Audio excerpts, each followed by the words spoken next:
ألا لله الدين الخالص.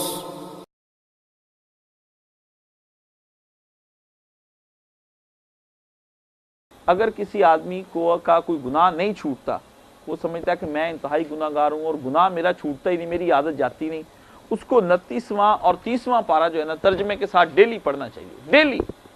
وہ کم سے کم 30ویں پارے کو تو بہت غور سے پڑھے، اس کی غفلت جاتی رہے گی۔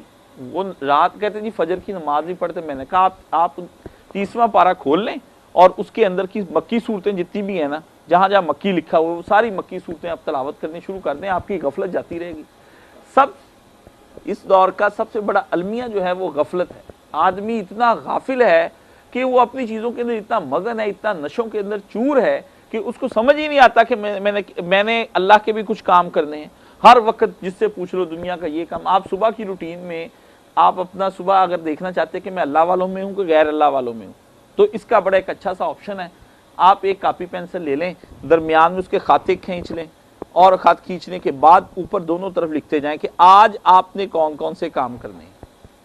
تو آپ اپنے کام کی جو ابتدا ہے نا وہ اپنے کسی دنیاوی کام سے کریں گے، دینی سے نہیں کریں گے۔ بس آپ کو پتہ چل جائے گا آپ غافل ہیں یا نہیں غافل ہیں، آپ کس مقام پہ کھڑے ہیں، سارا پتہ چل جائے گا۔ آپ کہیں نماز کو ٹائم ہی نہیں دیں گے، آپ کہیں گے 11 بجے میں نے اس کو ٹائم دیا ہوا ہے، وہاں سے نکلنا ہے تو ہم 2 بجے تک تو وہاں پہنچ جائیں گے، وہاں سے پھر اٹھیں گے تو پھر 4 بجے تک اس کے پاس جانا ہے۔ یعنی کہیں آپ ذکر نہیں کریں گے کہ اس کے بعد میں نے 2:30 بجے جو ہے نا اپنا 12:30 بجے نماز ظہر ادا کرنی ہے، 3:15 بجے ہماری جو عصر ہونی ہے، اور اس کے میں نماز پڑھ کے پھر وہاں سے وہاں جاؤں گا۔ درمیان میں کہیں مسجد کا ذکر نہیں آئے گا، کہیں بھی نہیں آئے گا۔ یہ آپ اپنی روزمرہ کی جو لائف ہے اس کو دیکھ لیں، آپ جہاں کہیں بھی روٹین لائف میں آپ کو جب نہیں آئے گا، آپ سمجھ لیں کسی ولی کے پاس، کسی اور محدث مولوی صاحب کے پاس جانے کی ضرورت ہی نہیں ہے۔ آپ اپنی کیجول جو روٹین ہے اس کو دیکھ لیں، اس میں آپ کو پتہ چل جائے گا کہ آپ کہاں اور کس مقام پہ کھڑے۔